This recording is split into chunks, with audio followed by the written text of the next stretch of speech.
अपेक्षेनुसार आज कोल्हापूरसह महाराष्ट्राच्या अनेक भागात मध्यम ते मुसळधार पाऊस झाला। ताशी 40 ते 50 किलोमीटर वेगानं आलेल्या वाऱ्यामुळे पाऊस वेडावाकडा कोसळत होता। वळवाचा पाऊस सर्वसाधारणपणे सायंकाळी पडतो, पण आज दुपारी 12:30 पासूनच हवामान बदललं आणि कोल्हापुरात पाऊस झाला। मुंबईसह कोकण, विदर्भ, मराठवाडा, मध्य महाराष्ट्रात पावसाच्या सरी कोसळल्या। पुढील 4 दिवस महाराष्ट्रात पाऊस पडेल असा अंदाज आहे।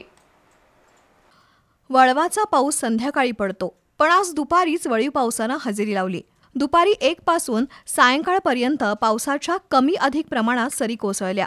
आज सकाळपासूनच ढगाळ हवा दिसत होती। दुपारी 12:30 नंतर वेगवान वाऱ्यासह पावसाला सुरुवात झाली। कुठे तुरळक तर कुठे जोरदार पाऊस झाला। कोल्हापूरसह पुणे, कोकण, विदर्भ आणि मराठवाड्यातही आज पाऊस पडला।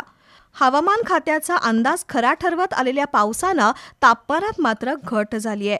पुढील 4 दिवस महाराष्ट्रात पावसाची शक्यता असून अंदमानच्या समुद्रात मान्सून दाखल होऊ लागलाय।